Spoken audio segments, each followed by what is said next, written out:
Hello and welcome back to Talk About It in English. I am Sarah, and I am so happy you are here with us today. And I am Mark. Hello, everyone. Today, we are going to talk about something that makes almost every language learner nervous. That is right, Mark. Let me ask you a question. Have you ever walked into a clothing shop, seen a shirt you really liked, but then turned around and walked out immediately?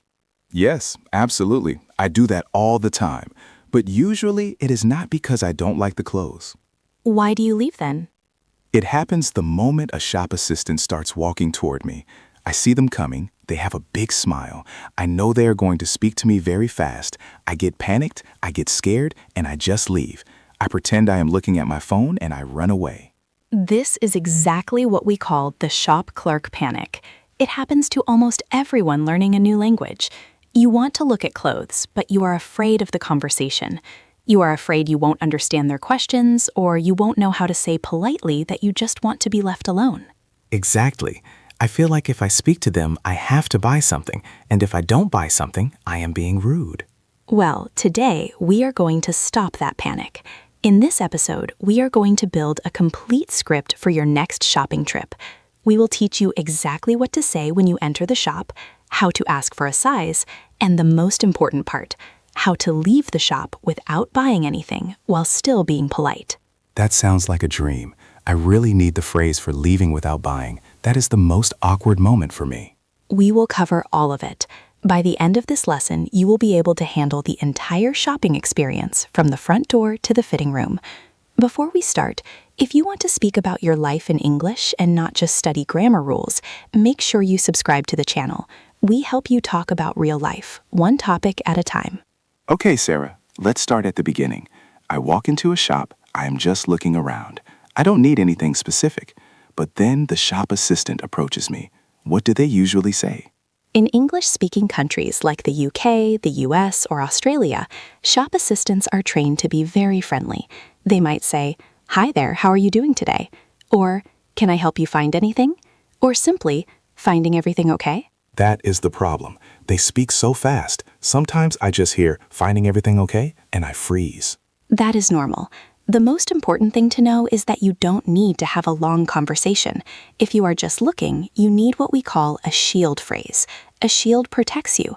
It tells the assistant, politely, that you are fine and they can go away. I love the idea of a shield. So what is the best shield phrase? The most natural, common phrase is, "I'm just browsing things." Browsing. That is a good word. B-R-O-W-S-I-N-G. Browsing. Yes, to browse means to look through things casually without a specific goal. It is softer than looking. Let's practice that. Listen to the rhythm. I'm just browsing things. I'm just browsing things. Perfect. The tone is important here. You want to smile, make eye contact for 1 second, say the phrase, and then look back at the clothes. This body language says, "I am friendly, but I am busy looking at this shirt." So I shouldn't just say no? No, please do not just say no.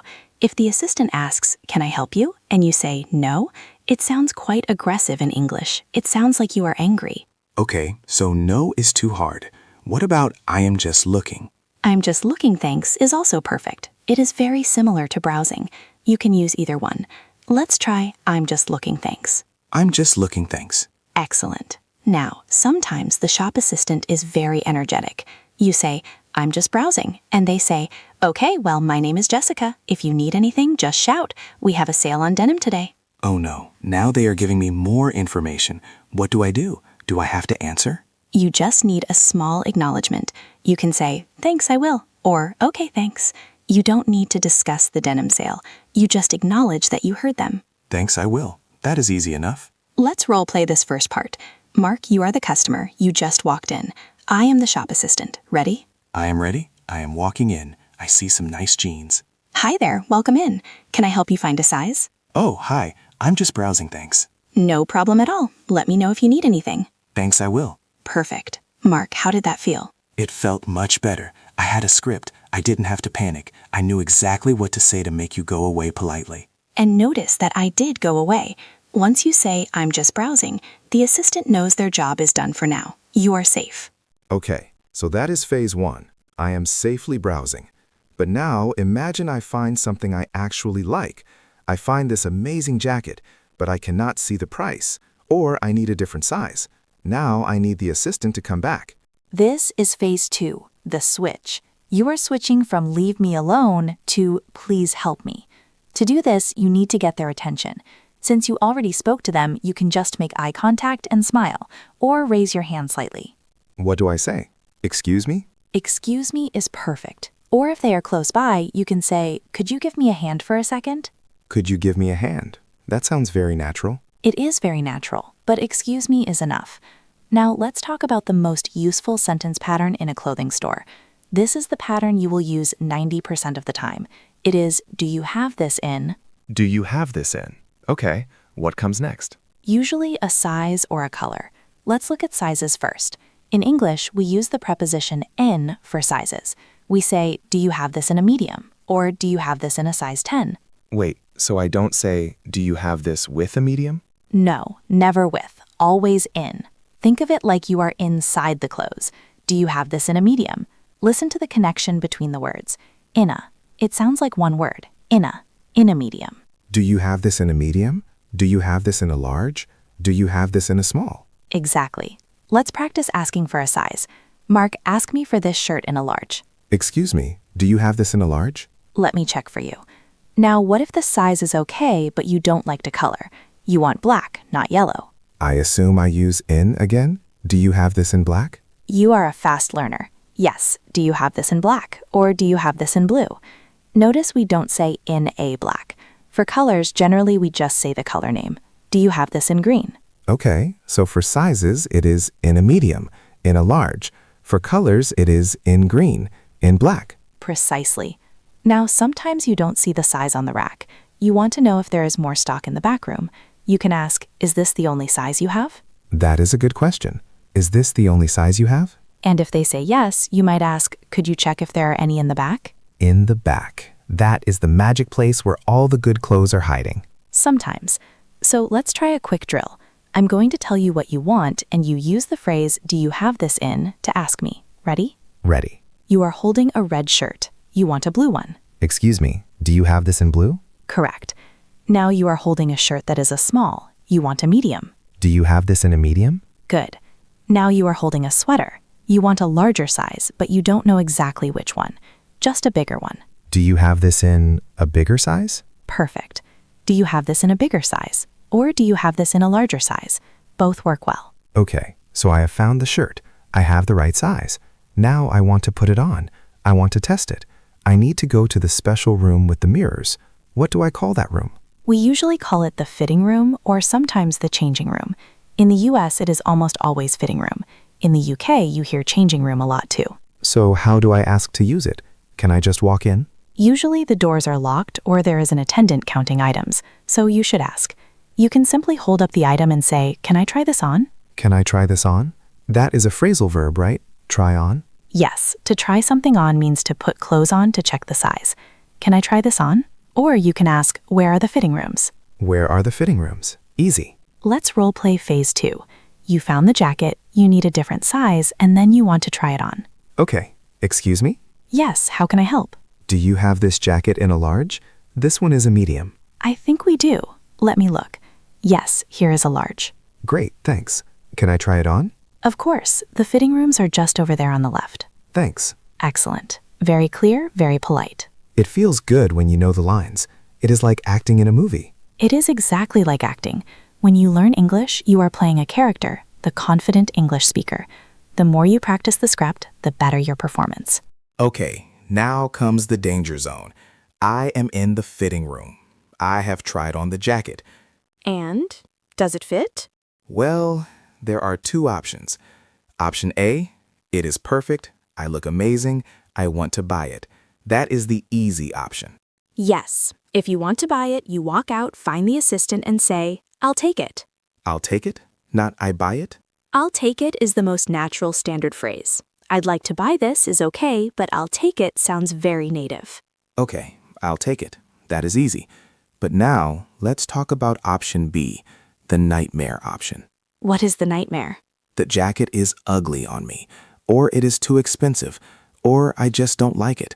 but the shop assistant is standing outside the door waiting for me. Ah, yes. They often knock on the door and ask, "How is everything working out?" or "Any luck in there?" And I feel so guilty saying I hate it. You don't need to say, "I hate it." That is too strong. You need what we call soft rejection phrases. You want to be honest but gentle. Soft rejection. Okay, give me the best one. If the size is wrong, just say that. "It's a bit tight," or "It's a bit big." It's a bit tight. It's a bit big. Note that we use a bit. We rarely say it is very tight. We say it is a little tight, or it's a bit tight. It sounds softer. Okay, what if the size fits, but I just don't like the style? I look in the mirror and I look like a potato. If you look like a potato, you definitely should not buy it. You can say, "It doesn't really suit me." It doesn't suit me. That means it doesn't look good on me? Yes, to suit means to look good on a specific person. It fits means the size is correct. It suits me means the style is good. So you can say, "It fits, but it doesn't really suit me." That is a great distinction. It fits technically, but it doesn't suit me. Exactly. Now here is the hardest situation. You come out of the fitting room, you hand the clothes back to the assistant. You don't want them. What do you say? Usually I say nothing and run away. Mark, no. We are fixing this today. You need the graceful exit. The graceful exit has two parts. Part 1, the reason, optional. Part 2, the polite close. Give me an example. You hand the item back and say, "It didn't quite work out, thanks." It didn't quite work out. I like that. It is vague. It doesn't say why. Just, it didn't work. Yes, or you can say, "It's not quite what I'm looking for." It's not quite what I'm looking for. And then, if you want to leave the shop immediately, you use the thinking phrase. This is the classic way to escape without buying. You say, "I'm going to think about it, thanks." Ah, the classic. I'm going to think about it. Does that mean I will come back? Usually no. And the shop assistant knows that. But it is a polite social lie. It saves face for everyone. You say, "I'll think about it." And they say, "No problem. Thanks for stopping in." It is a code. It is a code. Another variation is, "I'm going to have a look around a bit more." This implies you might buy something else, but it frees you from that specific item. Okay, so let's combine them. I come out of the room, I hand you the jacket, I say, "It didn't fit very well. I'm going to think about it, thanks." Perfect. That is polite, clear, and final. You are free to walk out the door. And I don't need to apologize? I don't need to say, "I'm so sorry, I'm sorry"? No, you are the customer. You are not required to buy. A simple "thanks anyway" is enough. You don't need to be sorry. That makes me feel much stronger. Let's review the key phrases for the fitting room and the exit. I want our listeners to repeat these after me. They are very important for your confidence. Listen and repeat. "It's a bit tight." "It doesn't really suit me." "It's not quite what I'm looking for." "I'm going to think about it, thanks." I hope everyone at home is saying these out loud. If you just listen, they stay in your head. If you speak, they stay in your mouth. That is our motto. Okay, Mark, are you ready for the final challenge? I am ready. What is it? We are going to simulate the entire experience, a full role play, from the moment you walk in, to browsing, to trying on, to leaving without buying. I will be the shop assistant, you are the customer. Okay, this is the ultimate test. I am walking in. Hi there, how are you today? Finding everything okay? Hi, I'm just browsing, thanks. No problem. Let me know if you need a hand.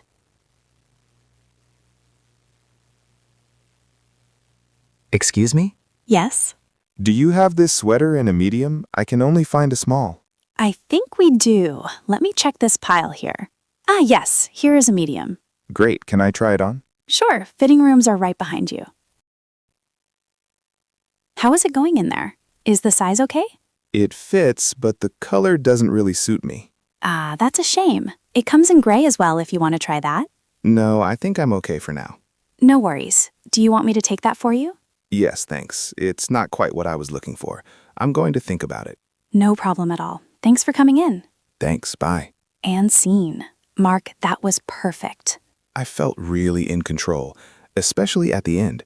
When you offered the gray one, I almost felt pressure to say yes, but I used the phrase, "I think I'm okay for now."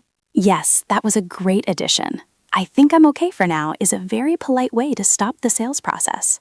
You know, breaking it down into these steps, the shield, the switch, and the graceful exit, makes it seem much less scary. It is all about having a plan. When you have a plan, you don't freeze. Sarah, I have one more question. What if I am in a country like the US where they also ask, "How are you?" at the checkout, like I am actually buying something? That is a good point. If you do buy the item, you go to the register. The cashier will say, "Did you find everything okay?" And I just say, "Yes?" You say, "Yes, thanks." And then, this is a pro tip, if you want to sound very natural, you can ask them, "How are you doing?" or "How's your day going?" While they are scanning my clothes? Yes, it is small talk. They say, "Did you find everything okay?" You say, "Yes, thanks. How are you doing today?" It's a nice connection. It shows you are confident. And then I pay and leave. Then you pay and leave.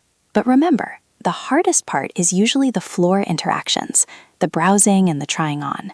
If you master the phrases we practiced today, the checkout is easy. I agree. The checkout is just a transaction. The floor is a social interaction. Exactly. So here is my challenge for everyone listening. The next time you walk past a clothing shop, even if you don't need to buy anything, I want you to go inside. Go inside just to practice? Yes, treat it like a free English lesson. Walk in, wait for the assistant to greet you, use your shield phrase, "I'm just browsing things." Stay for 2 minutes, look at some shirts, and then leave. That is a great challenge. It's low risk. You don't have to try anything on. You just practice the entry and the exit. And if you are feeling brave, go for phase 2. Ask, "Do you have this in a medium?" even if you don't plan to buy it, just to hear yourself say the words to a real person.